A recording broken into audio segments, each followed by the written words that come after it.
खुशहाली के तौर पर देना चाहता हूं और आने वाले 2024 के लिए जो भी इस निर्देश का पालन करते हुए मैं भी आज मुखिया का 3 बार चुनाव जीता और 2 बार का सारण जिला में 3 बार प्रोग्राम हो गया।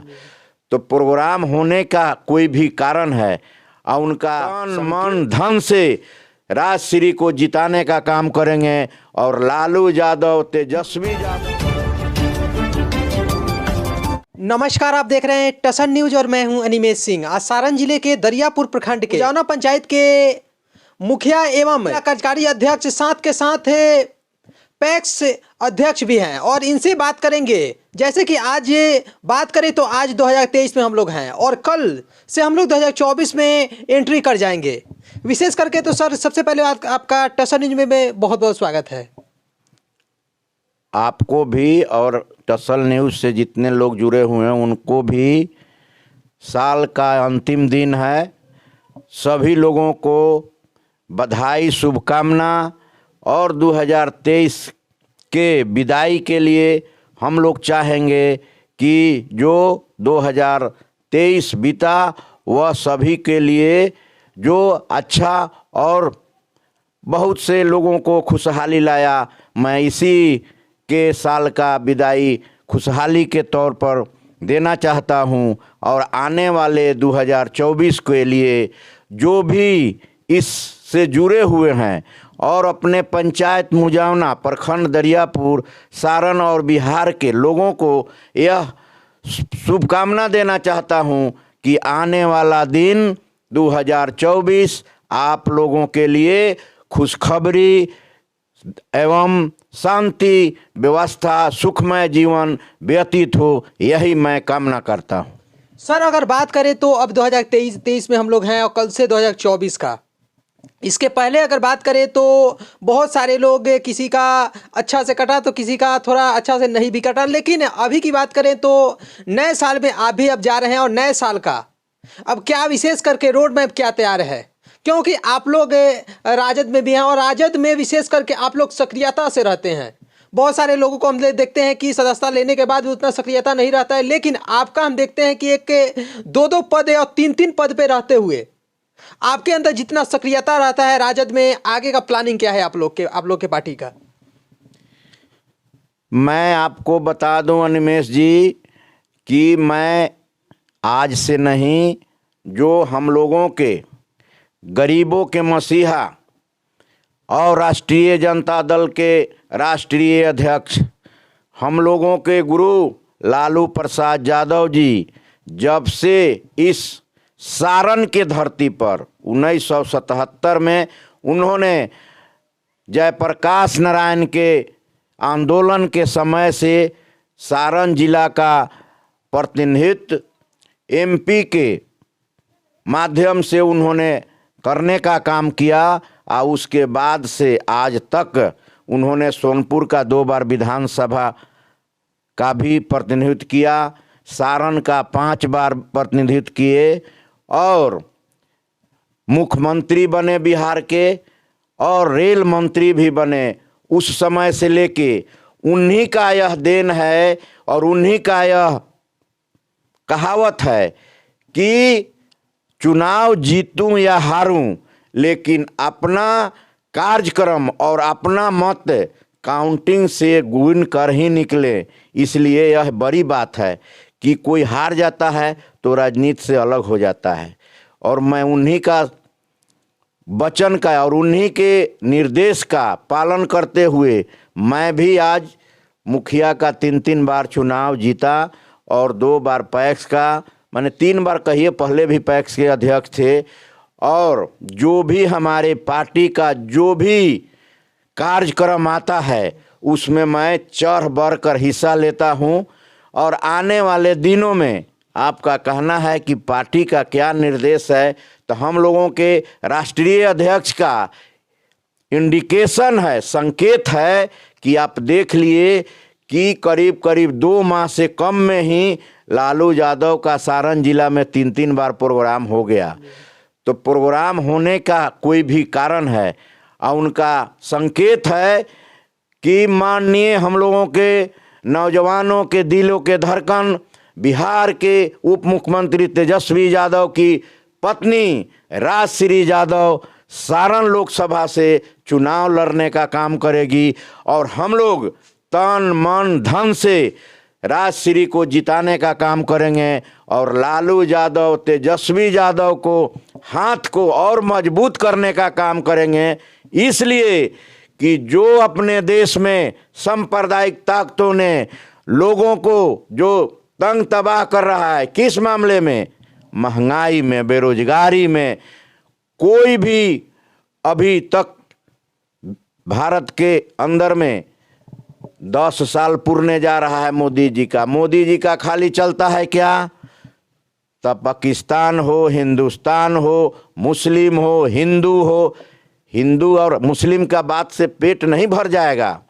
पेट भरेगा रोजगार से, पेट भरेगा फैक्ट्री से, पेट भरेगा कोई, जब तक यहाँ फैक्ट्री नहीं खुलेगा, कोई रोजगार नहीं होगा, तब तक पेट नहीं भरेगा। रोज राम नाम जपवाइए, अब भोजन के लिए पछताइए, तो ये काम नहीं होगा अनमेश जी। इसलिए हम लोग आने वाले दिनों में पूरे मुस्तैदी के साथ पार्टी का जो भी आएगा, वो राजश्री यादव हो, यादव ज़्यादा तो उन्हीं का माने चल रहा है चर्चा, आप भी जान रहे हैं, और हम लोग तो पार्टी के है हैं।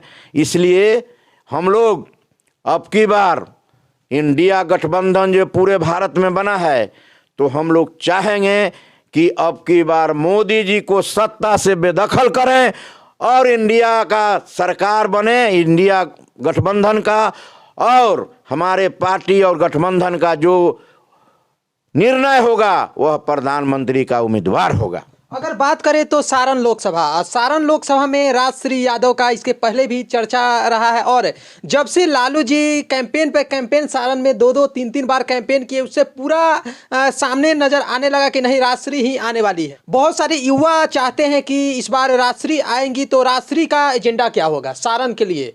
क्योंकि इसके पहले भी 2-2 फैक्ट्रियाँ दी हैं और विशेष करके सारण के लिए बहुत सारे लालू जी भी किए हैं, लेकिन आने वाले दिनों में एजेंडा युवाओं के लिए क्या होगा, महिलाओं के लिए क्या होगा, और सारण के लिए विशेष करके कौन सा एजेंडा लेकर आ रहे हैं? आपको मालूम होना चाहिए कि सारण का एजेंडा नहीं, पूरे बिहार का एजेंडा नीतीश कुमार और तेजस्वी यादव उप मुख्यमंत्री के पद पर रहते हुए यह दिखाने का काम किया है, लोगों का बताने का काम किए हैं कि जब 2020 के चुनाव में तेजस्वी यादव अकेला एक व्यक्ति था, अकेला लड़का था, कि पूरे मोदी के कुनबों को यह दिखाने का काम किया कि जनता का जो आशीर्वाद होगा वह मैं करूंगा। और उसी समय उन्होंने वादा किया था कि अगर मैं मुख्यमंत्री पद पर जाऊंगा तो पहला कलम 1 लाख नौकरी देने का वादा किए थे, लेकिन कुछ कारण से नहीं हो सका, तो उन्होंने नीतीश कुमार के साथ महागठबंधन की सरकार बनाकर अभी तक 4 लाख से ऊपर तक नौकरी मिल गया है अनमेश जी। वो आप देख रहे हैं, 1,23,000 तो सिर्फ शिक्षक बहाली हुआ है, पुलिस का हुआ है, अभी 1,65,000 बहाली होने जा रहा है स्वास्थ्य विभाग में, जिसका खुद उस मंत्री हैं तेजस्वी जी। और भी जितने PWD, REO वगैरह जितने विभाग हैं, उसमें 10 लाख से ज़्यादा उन्होंने, जब 5 साल पूरेगा ना, अभी तो 1 साल ही हुआ है, मान लें कि 14 महीना हुआ, लेकिन होते होते वह यह दिखाने का काम करेंगे कि मैंने जो आप लोगों से वादा किया था बिहार के लोगों से, वह पूरा करने का काम किए। आपका जो और आगे बिहार को आगे बढ़ाना है तो तेजस्वी जी को मुख्यमंत्री बनाना है और नया बिहार बनाना है नौजवानों के साथ, इसलिए कि जो भी बेरोजगारी और महंगाई सभी पर लगाम लगाने का काम करेंगे। और यही एजेंडा लेकर अब की बार 2024 के लोकसभा चुनाव में, आप राजश्री यादव का बात करते हैं तो राजश्री यादव तेजस्वी जी की पत्नी है, और जितना भी यह कार्यक्रम चल रहा है तेजस्वी जी के ही मंतव्य से और नीतीश कुमार के सहयोग से यह सारी योजनाएं चल रहा है। और नौजवान को नौकरी, माताओं बहनों को वृद्धा पेंशन का जो उन्होंने वादा किया है कि अब 2-2 हज़ार रुपया मिलेगा, तो तेजस्वी जी मुख्यमंत्री बनेंगे तो बेरोजगारों को रोजगार, माताओं बहनों के, किसान का कैसे उत्थान हो, यह भी वह अपने माध्यम से करने का काम करेंगे। यही उनका एजेंडा है। पंचायत में बहुत सारे कार्य जो हैं वो अभी ठप पड़े हुए हैं, उस पे कार्य आगे नहीं हो रहा है, कारण क्या है? मैं आपको बताना चाहता हूं कि पंचायत की सारी विकास की योजनाएं हम लोग बनाकर पोर्टल पर भी डाल दिए हैं, लेकिन फंड के अभाव में वह कार्यान्वित नहीं हो रहा है। जैसे ही फंड आएगा उन योजनाओं को धरातल पर कार्यान्वित किया जाएगा। इसीलिए हम लोग सरकार से मांग कर रहे हैं कि जल्द से जल्द पंचायती राज का फंड को रिलीज किया जाए, जो भी विकास की योजनाएं रुकी हुई हैं वह चालू हो जाए। लास्ट अपील क्या करना चाहते हैं तमाम बिहार वासियों से? नया साल और नया साल के बाद अब लोकसभा दस्तक, क्योंकि लोकसभा में हम लोग डिस्कशन भी किए और लोकसभा अब दस्तक देने जा रही है, क्योंकि अब 4 महीने स्पेशली बाकी है और 4 महीने के बाद अब तो सीधा चुनाव में ही सारी पार्टियां घुल मिल गई है। एक तरफ राम मंदिर का शिलान्यास हो रहा है तो दूसरे तरफ अलग अलग एजेंडा लेकर पार्टियां आ रही हैं। क्या संदेश क्या देना चाहते हैं बिहार के सांसद पूरे देशवासियों को? मोदी जी राम मंदिर का निर्माण करा रहे हैं ना, नीतीश कुमार सीता मैया का नहीं देखे हैं? कितना करोड़ का 58 करोड़ का उनका एथी बनने जा रहा है। कहाँ? जनकपुर में, सीतामढ़ी में। तो उसका जवाब वो लोग देने के लिए तैयार हैं। राम और रहीम को हम लोग मानते हैं, इसमें कोई दो मत नहीं है। ये भारत देश है, हम लोग सभी लोग धर्म प्रधान देश है, धर्म को मानते हैं। अपने जो भी धार्मिक है वो सब लोग मानता है, लेकिन उस धर्म को राजनीति से जोड़कर यह काम नहीं हो कि सिर्फ हम राजनीति करें धर्म के नाम पर और युवाओं को, किसानों को, नौजवानों को नौकरी, व्यवसाय, चाहे जो भी उनका जीवन यापन का जितना समस्या है उसका समाधान नहीं हो। ये 5 किलो चावल गेहूं से काम नहीं चलेगा। 5 किलो में सब लोग भुला गया है। इसलिए ये 5 किलो नहीं, उसके पूरे जीवन का, उसका जीवन कैसे चले उसका उपाय होना चाहिए, तब जाके नौजवान किसान का कल्याण होगा। अन्यथा ऐसे ही होते रहेगा। और सभी लोग अभी जानते हैं कि साल में अपने देश में कितना लोग भूखा मरा है मालूम है? 65 लोगों ने खाने के बिल मर गया। उसका किसी ने थी उपाय किया? सब सरकार है, लेकिन जहाँ जहाँ है वहाँ उसको देखना चाहिए कि आखिर जो जिनका भोजन नहीं चलता है उनका व्यवस्था क्या होना चाहिए। आपको बता दूं कि पहले बिहार में, चाहे सरकार का भी, यह कांग्रेस की सरकार थी, तो 2 क्विंटल अनाज रिजर्व रहता था हर एक पंचायत में। क्यों? जो भूखे मरने नहीं दिया जाएगा उनको 5 किलो 10 किलो अनाज, जो जिनके पास व्यवस्था खाने का नहीं है उनको अनाज मिलता था। मैं उस समय 2001 में मुखिया था, 1 से लेकर 6 तक और फिर 11 से लेकर 16 तक और अभी 21 के लास्ट से अभी चल रहा है।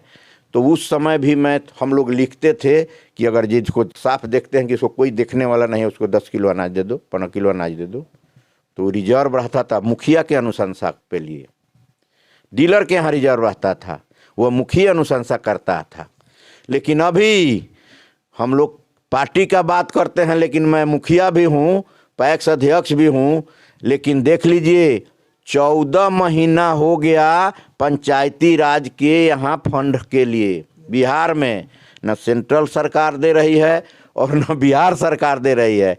इसलिए मैं आपके माध्यम से दोनों सरकार को यह बताना चाहता हूँ कि 24 का चुनाव आने वाला है और पंचायती राज का जब गठन हुआ है 2094 से और 2001 से चुनाव हो रहा है, तो उसका जो भी 29 मांग है 29 नियम कानून है, 29 गो जो हम लोगों को अधिकार है वो पंचायत से कटौती कर दिया गया है। मैं चाहूँगा कि आपके माध्यम से पंचायत राज का अधिकार मिले और जो भी गरीब गुरबा के अधिक से अधिक पंचायत के मुखिया ही लगे रहते हैं। अगर किसी को कुछ होता है तो 12 बजे रात हो, भोर हो, चाहे दोपहरिया हो, शाम हो, लेकिन मुखिया के ही लोग खोजता है। इसलिए मैं चाहूँगा कि आपसे, मैं नीतीश कुमार जी से भी और नरेंद्र मोदी जी से भी, कि जो भी योजनाएं धरातल पर पंचायत का है उसका फंड आए, उसका अधिकार मिले, और नहीं तो आने वाले दिनों में हम सभी बिहार के मुखिया किसी सरकार को स्थिर नहीं रहने देंगे। अगर हम लोगों का अधिकार में नहीं सुधार हुआ तो हम लोग आने वाले दिन में सभी लोगों को यह चेतावनी देता हूं, जनता का काम पंचायत से चलेगा कि विधायक जी से और एमपी साहब से चलेगा। जो भी छोट छोट योजनाएं जितना हैं वह सब पंचायत से होता है और होते आया है। और आज 14 माह हो गया, फंड अभी नहीं आया है। हम लोग रात दिन जनता से यह प्रताड़ित हो रहे हैं कि मुखिया जी हई काम नहीं हुआ, मुखिया जी रोड नहीं बना, नाला नहीं बना, पुलिया नहीं बना। इसलिए हम चाहेंगे कि तत्क्षण पंचायत के अधिकार को और इसको जो फंड मिलता है उसको देने का काम करें। यही हमारी कामना, यही आने वाले 24 का शुभकामना और जाने वाले साल को विदाई, साथ साथ सब आने वाले दिनों के लिए सभी के लिए शुभकामना। जय हिंद, जय भारत, जय पंचायती राज।